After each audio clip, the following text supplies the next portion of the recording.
हरे कृष्णा। सभी का स्वागत है। भगवत गीता का सुंदर पाठ चल रहा है। 5वां अध्याय कर्म योग, कृष्ण भावना भावित कर्म के बारे में श्री कृष्ण हमें यहाँ पर बता रहे हैं और भगवान हमें बड़ा सुंदर ज्ञान दे रहे हैं। कल भगवान ने हमें बताया कि अगर मनुष्य अपनी मन, बुद्धि, श्रद्धा और समर्पित हो जाए भगवान के प्रति, शरण भगवान की ग्रहण कर ले, तब वह भौतिक कल्मशों से दूर हो जाता है।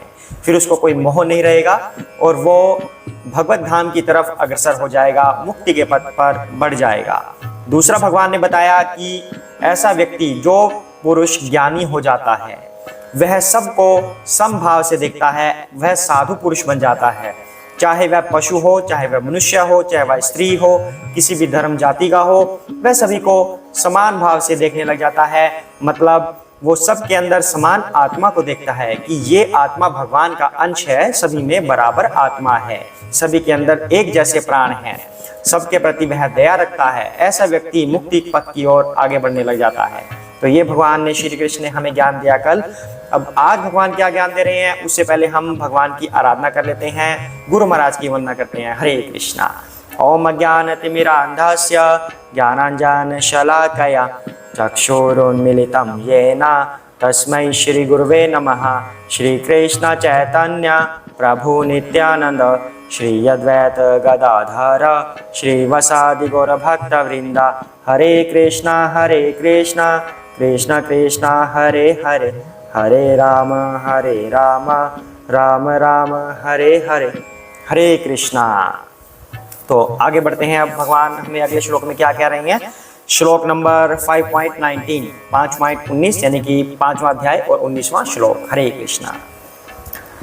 इह एव तजितः सर्गः येषां साम्ये स्थितं मनः निर्दोषं हि समं ब्रह्म तस्मात् ब्रह्मणि ते स्थितः।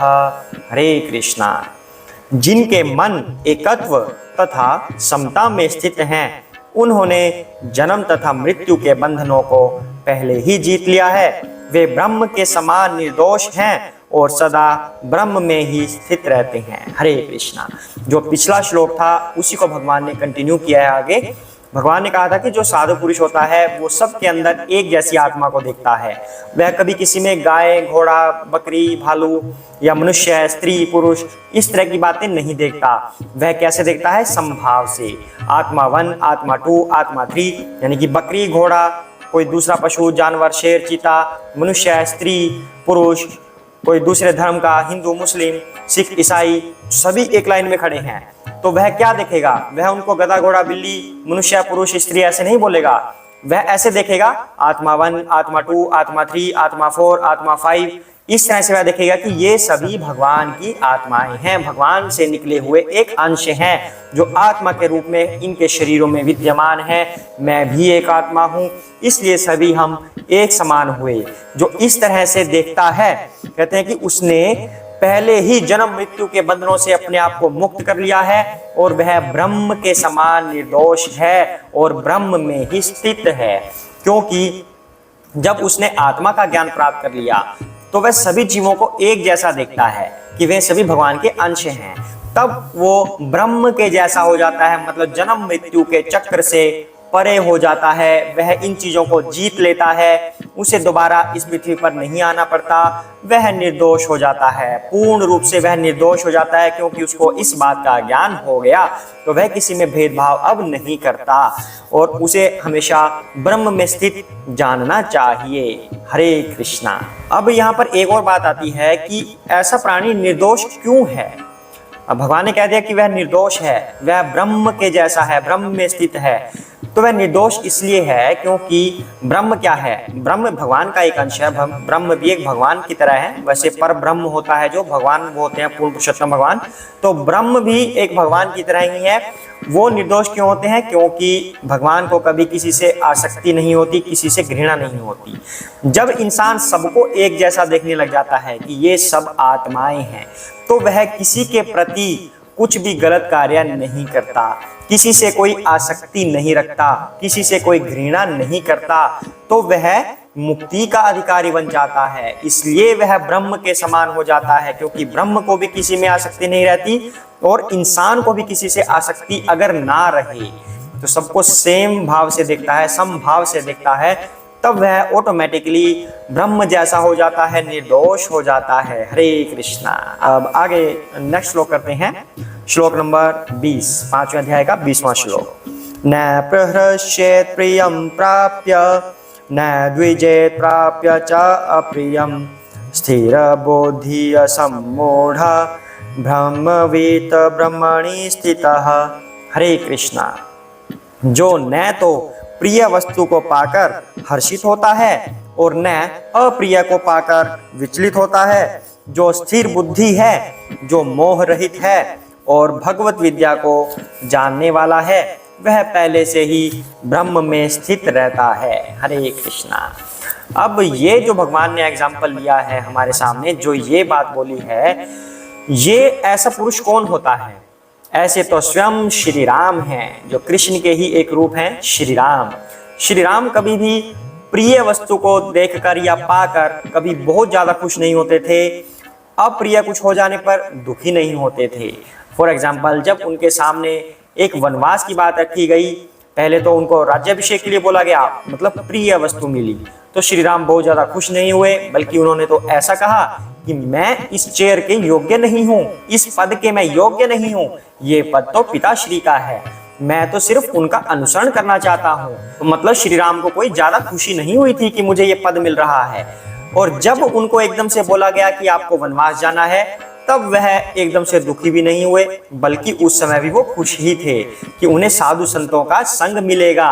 जिस लक्ष्य को पूरा करने के लिए वो आए हैं, वो लक्ष्य वो पूरा कर पाएंगे, वो तब भी प्रसन्न थे। लेकिन प्रिय मिलने पर बहुत ज्यादा खुश नहीं हुए और अप्रिय होने पर दुखी नहीं हुए। तो ऐसे तो श्री राम हैं। यही श्री कृष्ण हमें कहना चाहते हैं कि श्री राम जब भगवान होकर जो मानव अवतार उन्होंने लिया था, तो मानव की तरह वो बिहेव कर रहे थे, तो हम क्यों ना करें? हम तो मानव ही हैं, तो हमें भी प्रिय पाकर खुश नहीं होना, अप्रिय पाकर दुखी नहीं होना। जब व्यक्ति ऐसा करता है तो वह स्थिर बुद्धि है, क्योंकि वह मोह से रहित है और वह भगवत विद्या को जानने वाला है, तो वह ब्रह्म में स्थित है। तो मतलब ये होगा कैसे कि हम प्रिय वस्तु को पाकर खुश ना हो? ये कैसे होगा? अब कुछ लोग कैसे करते हैं कि मुझे ये मिल गया, ये मैं रॉकिंग, ये तो ऐसे खुश हो जाते हैं। और कुछ गलत हो गया, प्रमोशन नहीं मिला, जॉब नहीं लगी या कुछ और हो गया, तब बंदा बड़ा दुखी हो जाता है, मेरे साथ ही ऐसा क्यों होता है? बचपन से मैं इतनी मेहनत कर रहा हूँ, बचपन से मैंने भगवान की पूजा की है, मेरे साथ ही ऐसा क्यों होता है? कोई भगवान नहीं है कहीं पर भी। इस तरह से व्यक्ति दुखी हो जाता है। लेकिन श्री कृष्ण क्या कह रहे हैं? हमें ऐसा नहीं करना, हमें अपना एक जैसा भाव रखना है, ना खुश होना है ना दुखी होना है, समभाव से रहना है, भगवान की आराधना करते रहना है। लेकिन ये होगा कैसे? इसका मूल सोर्स क्या है? मेन सोर्स इसका है भगवत विद्या को जानना। अगर कोई भगवत विद्या को जान ले, यानी कि भगवत क्लासेस लेता है, गुरु की शरण में रहता है, भक्तों की शरण में रहता है, भक्तों के संग में रहता है, तो वह भगवत विद्या का ज्ञान धीरे धीरे लेने लगता है।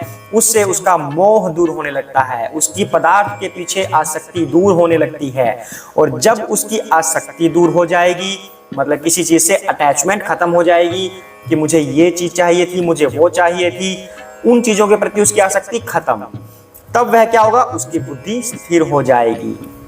अब जब व्यक्ति को कुछ चाहिए ही नहीं इस संसार से, उसे सिर्फ और सिर्फ भगवान चाहिए, तब उसकी इस संसार के प्रति अटैचमेंट खत्म और मन उसका शांत हो जाएगा, बुद्धि स्थिर हो जाएगी। और अगर उसकी बुद्धि स्थिर हो गई, इसका मतलब क्या है? न उसे कुछ प्रिय लगेगा, न कुछ उसे अप्रिय लगेगा, उसे सब एक जैसा लगेगा। प्रिय आने पर उसे लगेगा कि भगवान ने मेरे लिए कुछ भेजा है, यह वस्तु भगवान ने मुझे दी है ताकि मैं इसका उपयोग करके भगवान की सेवा कर पाऊं। ठीक है, भगवान ने ये मौका इस तरह से दिया है। अप्रिय कुछ हो गया, गलत हो गया, तो सोचेगा कि भगवान ने मुझे किसी चीज से बचाया होगा, इसलिए चलो अप्रिय इस तरह की घटना हो गई, ठीक है, मैं किसी बेकार चीज से बच गया, इसमें टल गया, तो मतलब वो दुखी भी नहीं हुआ, तो वह ऑटोमेटिकली सेम भाव में रहेगा।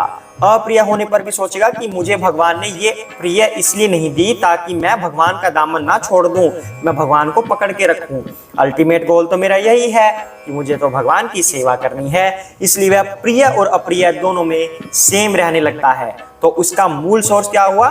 भगवत विद्या ग्रहण करना।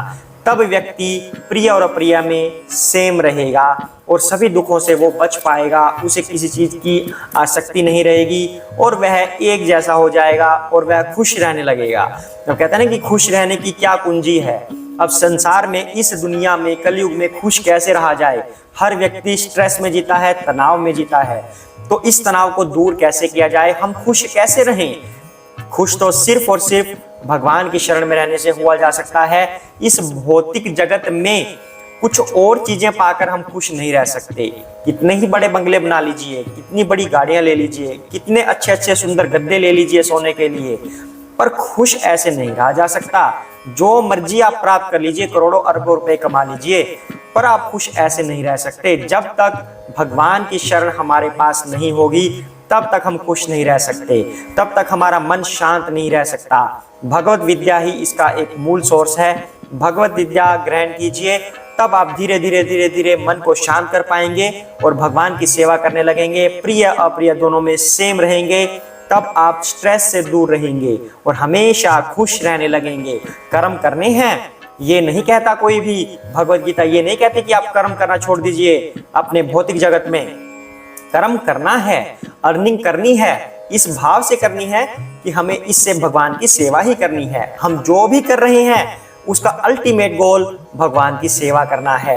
भगवान की सेवा में चाहे जो मर्जी होता रहे, रास्ते में कितनी भी दिक्कतें आए, कुछ भी होता रहे, लेकिन हमारा गोल तो सेवा करना है। अगर हम नहीं कर पा रहे तो भगवान की मर्जी है कि भगवान हमसे नहीं करवा रहे, उसमें चिंतित हो सकते हैं कि हम सेवा नहीं कर पा रहे, ये नहीं मिल रहा, वो नहीं मिल रहा, ये कोई चिंता का कारण नहीं होना चाहिए, क्योंकि हमारा अल्टीमेट गोल सेवा है।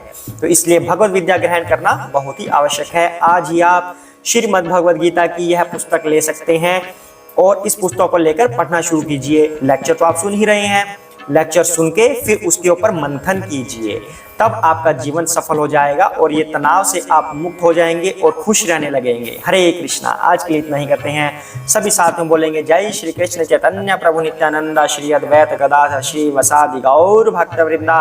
हरे कृष्ण कृष्ण कृष्ण हरे हरे, हरे राम राम राम हरे हरे। हरे कृष्णा।